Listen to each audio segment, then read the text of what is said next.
보고서 읽어볼래? 구독과 좋아요.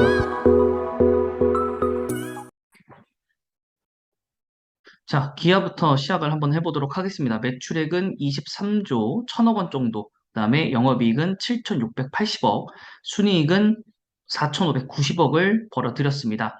자, 매출치는 되게 좋았으나 일회성 비용이 있었기 때문에 영업이익이 좋지 않게 나왔으나 이것을 제외를 한다면 부합하는 실적을 기록을 했기 때문에 기아차하고는 조금 대비가 되는 상황입니다. 그래서 일회성 비용을 제외하고 나서는 현대차 같은 경우는 5%, 4% 정도였을 텐데 기아는 10%대를 유지를 하였다. 이게 굉장히 좋은 부분이라고 볼 수 있겠죠. 자, 그 다음에 10월 인센티브 역시 사상 최저이고 이것은 현대차와 동일합니다. 자, 하지만 재료비 영향으로 인한 감익폭이 커졌습니다. 그래서 2분기에는 1,950억이었는데 3분기에는 3,500억으로 증가를 했습니다. 자, 가팔은 금리 인상으로 인한 전방 수요 둔화와 완성차 가격 결정권 악화 가능성이 제기가 되고 있지만은 그래도 아직까지는 완성차 업체에게 좀 유리하다라고 되어 있습니다. 자, 미국 같은 경우에도 이 중소형, 이 세단 중심으로 해서 차량 재고 분족 현상이 일어나고 있고 또 이제 환율 조건이라든가 세그먼트 경쟁력, 그다음에 차량 상품성 등을 감안을 했을 때는 오히려 2023년도에 또 기아의 강점이 나올 수 있지 않을까라고 좀 생각을 하고 있습니다. 자, 다른 보고서를 보시면 그래도 글로벌 백오더 같은 경우에는 현재 120만 대 이상으로 국내 60만 대, 그다음에 해외 또 60만 대 이상으로 수요가 아직까지는 견고하다. 그래서 인센티브 비용이 확대에 대해서는 우려하지 않아도 괜찮다라고 되어 있습니다. 자, 그리고 나서 다른 보고서에서는 조금 다른 시야를 좀 보여주고 있는데 어떤 시야를 보여주고 있냐면 지금 이게 기대치가 하이폭이 큰 이유가 이 순환 출조 구조 때문이다라고 되어 있어요. 일단 기아가 모비스의 17% 지분을 갖고 있고 모비스는 현대차의 21% 지분을 갖고 있는데 현대차의 이 실적이 생각보다 안 좋게 나오면서 그러니까 모비스에 대한 이 현대차를 인식하는 부분도 크게 줄었을 거고 그렇다 보니 모비스의 자체도 주가가 하락했을 거고 그것을 기아가 이어받아서 기아 자체도 내려간다. 이렇게 좀 보고 있습니다. 그래서 이번 3분기에 실적이 현대차가 컨센서스 큰 폭을 하회했기 때문에 전사적으로 영향을 끼쳤다라고 좀 보는 겁니다. 그래서 이것을 위에서 뛰어넘으려면 어떤 것들이 필요하냐라고 봤더니 기아 점유율이 상승이 돼야 된다. 그리고 낮아진 현재의 재고와 인센티브 반도체 부족 이전 수준을 넘어서야만 가능할 거고 또 러시아 영업도 정상화가 돼야 되는데 이건 현재까지는 가망성이 좀 없죠. 자, 3분기, 그리고 3번은 중국 법인의 영업 정상화를 통한 연결, 손익 적자, 기여 제거라고 되어 있는데 이 부분은 그래도 상당히 빠르게 해결되지 않을까 생각합니다. 어쨌든 시진핑 주석이 산 연임을 확정을 지어놨고 앞으로 경제를 한번 어떻게 다시 한번 살리기 위해서 여러 가지 노력을 할 거기 때문에 그런 부분에 있어서 3번은 빠르게 해결될 것 같은데 2번이 좀 문제인 거고 또 1번도 어떻게 본다면은 미지수에 좀 가깝죠. 미지수에 좀 가깝죠. 그래서 이런 것들이 어떻게 될 것인지는 조금 더 두고는 봐야겠다라고 보여집니다. 자, 그리고 보시면 오늘 좀 처음에 상승을 했다가 오늘 장도 대부분 다 비슷한데 떨어졌어요. 그냥 떨어지고 다시 왔다 갔다 하는 폭인데 자, 어제에 이어서 오늘도 하락을 네, 하는 모습. 어제는 조금 뒷부분에 상승을 했지만 오늘은 또 뒤로 가면서 또 하락을 하고 있고 주봉상으로는 하락의 흐름이 이어지고 있고 또 월봉상으로도 아직 저점이라고 판단하기에는 조금 무리가 있습니다. 왜냐하면 큰 폭의 상승 부분이 여기였었기 때문에 요 밑에 부분을 한번 길게 찍고 내려갈 가능성도 있다. 그래서 여러분들이 한 5만 5천 원권 여기 보이시면 요 60 그 계열봉선 네, 여기를 한번 좀 터치는 할 수도 있지 않을까? 큰 폭으로. 네, 그런 가능성도 있다라는 거 네, 한번 봐두시면 괜찮지 않을까 생각 들고요. 그다음 시가총액은 26조 원의 코스피 상장사이고요. 자, 어제 외국인을 샀고 기관을 팔았습니다. 하지만 기관은 최근 들어서도 엄청난 매도를 쏟아냈고, 그다음에 외국인 역시나 사실 전체적으로 본다면 6일 거래 동안 네, 거의 마이너스에 가깝게 냈기 때문에 좋은 상황은 아니다. 라는 거까지 여러분들께 설명을 좀 드리면 될 것 같고요. 자, 그 다음은 실적 부분을 넘어가시면, 아까도 말씀드렸지만 실적은 좋지 않고, 이제 그 전 기준으로만 본다면 PBR, PER, 배당금까지 여러분 체킹을 한번 해보시면 괜찮을 것 같습니다. 네. 그리고 꾸준히 제가 배당에 대한 것들은 여러분 설명해 드렸고, 삼성전자 우가 드디어, 네, 추가 매수를 진행하지 않았음에도 불구하고, 평단가에 의해서 지금 현재 수익 중이고, 예, 배당까지 지금 현재 가고 있습니다. 그래서 지금 제가 다시 또 노리고 있는 건 기업은행과, 그 다음에 효성, 네, 를 지금 현재 매수 작업에 들어가 있는 상태입니다. 물론 큰 자금이 아니기 때문에 여러분들이 보셨을 때는 뭐 그 정도 가지고 뭐 배당 뭐 전략을 짜야 되나 뭐 싶을 수도 있겠지만은 여러분들이 가지고 있는 자금으로 곱하기를 한번 해보시면 네, 그 시기에 이 정도 샀으면 배당과 그다음에 차익 실현금이 요 정도 되겠구나.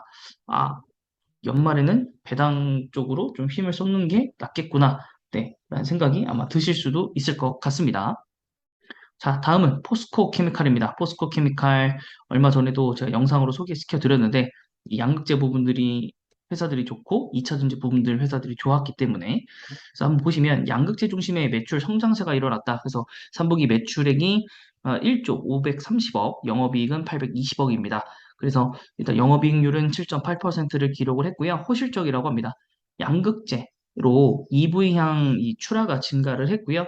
그 다음에 ESS 신규 판매 출하량이 전분기 대비해서 25% 증가를 했고, 그다음에 양극재 물량 비중의 85%를 차지하고 있는 N65가 27%나 가격이 상승을 했었다라는 거. 그러니까 출하량과 판가가 모두 다 Q, P가 모두 다 상승하는 굉장히 최적화되어 있는 모습이었다. 자, 4분기도 결국에는 매출액과 영업이익이 좋을 거라고 좀 보고는 있는데 사실 조금 영업이익은 좋지 않게 나와 있는데 그 이유는 스프레드 축소 때문에 그런 것이다. 네, 이제 회사가 이상한 건 아니고 시장 자체가 가격이 올라갔다 내려간 거고 하지만 이제 지속적으로 리튬 가격이 상승하고 있기 때문에 이 추가적인 양극재 판가 하락폭은 좀 제한적일 거로 보여진다. 그리고 이 회사가 제일 좋은 거는 여러 가지 투자를 많이 하면서 수직 계열화를 통해서 공격적인 캐파를 마련을 하고 또한 응급제 부분에서 주문을 받을 예정이며 추가적인 고객 모멘텀이 있고 또 이 최근에 시행하고 있는 미국의 IRA 이 법안이 요구되는 상황에서 굉장히 좋은 조건을 가지고 있는 회사다라고 좀 보여집니다. 자, 그 다음에 두 번째 보고서는 이제 음극재에 대한 부분을 조금 더 강조를 하고 있습니다. 음극재는 이제 얼티엄셀 향으로 랠리가 지속되고 있으면서 매출액과 영업이익이 굉장히 좋을 거라고 예상되어 있는데, 양극재는 오히려 연말 재고 조정 가능성 때문에 다소적 보수적으로 추정을 했다. 하지만 기존 원재료 적용을 하는 이 판매 단가 변화가 3개월 기준으로 레깅 현상이 일어나기 때문에 8월 이후로 재차 반등했던 이 원재료 효과로 추정치 상승 여력은 남아있다. 그래서 오히려 약간 깜짝 실적이 가능할 수도 있겠다라는 생각도 또 듭니다. 자, 그래서 두 번째 포스코 케미칼 보시면 세 번째죠. 판가는 주요 고객사 향해 매출 인식 시점이 정상화되며 10% 수준으로 하락이 예상된다. 그러니까 방금 전 보고서와 지금 보고서가 조금 차이가 생깁니다. 그래서 음극재는 가동률이 상승하며 매출액과 수익성 모두 개선될 것으로 보여지며 환율도 높은 수준으로 유지가 되어서 전사적으로 실적 하락폭은 제한적일 것이다. 라고 좀 되어 있습니다. 그러니까 여기서 전제는 실적이 유지가 되려면 환율도 유지가 돼야 된다. 근데 이거는 맞지만 당분간 이 환율이 엄청나게 급락할 만한 이 현상들은 보이지는 않아요. 그래서 물론 오늘도 한 10원 정도 내려가긴 했는데 이게 지속적일 것인지 일회성일 것인지는 조금 더 두고 봐야 될 것 같고 우선 이 판가 인식 시점이 10% 정도가 하락을 한다. 근데 우리가 지난번에 현대차 보고서 봤지만은 리튬 가격이 정말 어마무시하게 급등했거든요. 그래서 이 두 보고서는 약간 서로 조금 싸울 만한 여지가 좀 남아있다. 4분기에. 그래도 영업이익 같은 경우를 보면 4분기에 차이가 좀 많이 나요. 그래서 여기는 817억인데 여기는 982억이니까 적어도 한 170억 정도 차이 나거든요. 그래서 나중에 어떤 보고서가 맞는지, 네. 그래서 하나투자증권에서 나온 보고서가 맞는지 아니면 여기서 여기가 어디죠? 네, 메리츠 증권이 맞는지 한번 확인을 좀 한번 해봅시다. 자, 그리고 차트를 한번 봐야겠죠. 그래서 포스코 인터내셔널까지 보긴 했는데, 포스코 케미칼만 따로 좀 보시면 오늘 1.5% 하락입니다. 최근에 많이 상승을 했어요. 네, 저점부터 시작해서 정말 많이 상승했습니다. 네, 이렇게 안 좋은 종목 같은 경우에는 우리가 항상 떨어질 때마다 매수를 해야 되는데, 이 아래 폭을 한번 본 적이 있었기 때문에 사실 무서워서 못 들어간 거죠. 네. 그래서 어쨌든 좋은 종목들은 항상 지나고 보면 아, 이런 폭이 있었기 때문에 또 이런 상승폭이 있었겠구나. 그래서 요 폭보다 내려간 요때 요때도 요 밑에 내려갈까 봐 못 샀던 건데 그걸 찍고 반등하고 버티신 분들만 지금 현재 수익을 걷어낼 수 있다라는 거. 그래서 단기적인 차익뿐만 아니라 좀 장기적인 관목이 좀 필요하고 결국엔 장기적인 안목이라는 게 시간이 좀 걸립니다. 이게 정말 짧은 거예요, 사실은. 어떻게 본다면. 반년? 그죠? 반년 참고 반년 간 거잖아요. 근데 2년이 지나도 이렇게 되는 종목도 있어요. 네. 그게 근데 내가 산 지점이 여기라면 2년 뒤에 여기까지 올라올 거라는 건 모르는 거죠. 그 뒤에 1년 만에 올라갈지, 2년 만에 올라갈지, 10년 동안 이렇게 차수차수 올라갈지는 진짜 정말 모르는 건데, 어쨌든 너무 고점에서 사면 안 된다라는 거. 네. 이렇게 말하는 이제 필자도 고점에 몰려가지고 아주 고생스럽는데, 네, 여러분 뭐 아시겠지만, 네, LG생활건강 제 방송을 네, 유튜브를 많이 보신 분들 아실 겁니다. 지금 거의 마이너스가 63%인데, 요때부터 잡기 시작해가지고 떨어질 때마다 샀는데 이미 너무 빨리 자금을 소진해가지고 여기서 이제 50% 하락할 때 아예 잡지를 못했어요. 이제 뭐 다시 모아가긴 해야 되는데 지금은 또 현재 이제 배당주 중심으로 하고 있어서 또 이 50만 원이랑 큰 돈을 구할 수가 없어서 일단 연말이 끝나고 나서 내년에 이제 화장품주가 또 어떻게 변하는지에 따라서 또 투자 방향을 좀 잡아야 될 텐데 참 좀 답답합니다. 네. 어쨌든 그렇고요. 자, 마지막으로 이슈 체크 정도로만 보는 종목입니다. 자, SGC 에너지인데요. 여기도 실적이 나왔어요.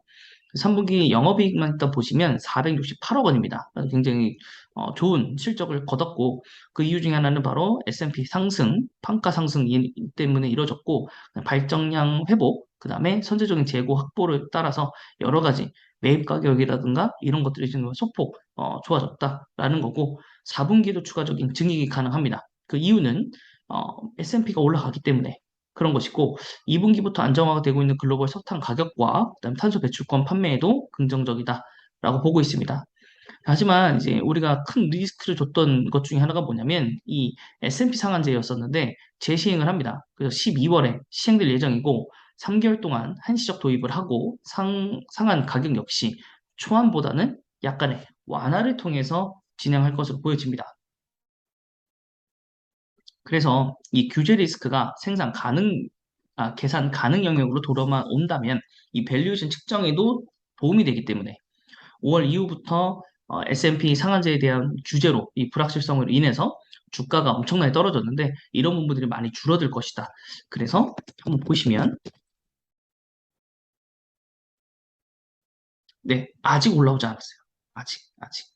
그쵸? 네, 주봉상으로 봤었을 때 이때 5월 때 이만큼 떨어졌거든요, 사실. 그러면 지금 사실 예, 요 바닥보다 떨어져 있는 상태. 그렇다면 사도 됩니다. 네, 이거 사도 돼요. 그래서 사도 되고 이때보다도 완화했기 때문에 이 바닥의 중간까지만 올라온다고 치더라도 지금 현재 가격에서 음, 상한가 이상? 상한가 9천이니까 한 4천이 그 정도 될 것 같아요. 상한가 정도의 30% 정도의 수익은 거둘 수 있을 것 같다. 지금 현재 그러니까 한 주당 한 9천 원 정도 9천 원 정도의 수익을 거둘 수 있을 것 같기 때문에 이 부분도 여러분 한번 좀 잘 보시긴 할 겁니다. 그리고 탄소 중립권, 배출권을 갖고 있는 회사이기 때문에 그런 부분도 굉장히 좋은 거고요. 그래서 시가총액이 지금 4천억 정도로 많이 내려왔고요. 자, 코스피 상장사이고 이게 월봉상으로 보면 이게 5만 원대에서 고점을 이뤘었던 회사거든요. 근데 그 이후에 뭐 실적에 대한 뭐 부담감 이런 것들 때문에 좀 내려오다가 갑자기 상한제를 하면서 쭉 떨어진 거라서 지금 사실 뭐 여기가 1차 상승분이었고 1차 상승분 끝나고 2차 상승분이 요 정도잖아요. 여기서부터 시작한 건데 지금 그 정도도 안 왔다는 회복이 안 됐어 아직. 그래서 여기는 정말 매수해도 될 만한 그런 회사라고 생각이 듭니다. 현재 상으로 봤을 때. 네. 자, 그렇다고 해서 우리가 방금 실적을 확인했듯이 실적이 안 좋게 나왔냐? 그렇지 않다라는 거. 충족할 만큼 나왔고, 물론 이 수치 그대로 나오지는 않았습니다만, 전분기들보다 매출액, 영업이익, 당기순이익 다 늘었습니다. 그죠? 전분기 대비해서도 늘었고, 전년 동기 대비해서도 늘었고, 물론 이 4분기가 문제긴 한데, 4분기가 이거보다 뛰어넘는다고 했기 때문에, 이거보다 좋게 나올 것이기 때문에 S&P가 상향이 되니까, 네, 그럼 요 실적치 넘을 수도 있지 않을까라는 것이죠. 작년 4분기에 대한 말이 있었을까요, 올해?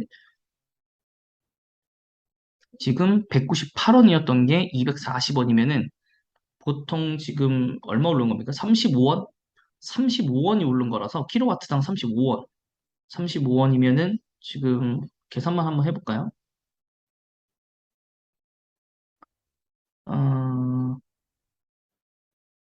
240원. 그러면 45원 오른 거잖아요. 45원.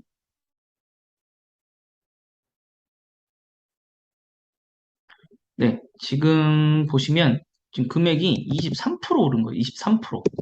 23%. 23% 오른 거면은 죄송합니다. 다시 돌아가 보면 468억 영업이익이 468억 곱하기 1.23 575억 원. 좀 부족하긴 하네요. 576억 원이면 요 분기보다 좀 낮긴 하네요. 근데 이거는 이제 전기료에 대한 것만이고 여기에 탄소 배출권이라든가 서브적으로 붙어 있던 것들이 온다면 한 50억 정도 좀 비긴 하는데 조금 애매하긴 하네요. 조금 애매합니다.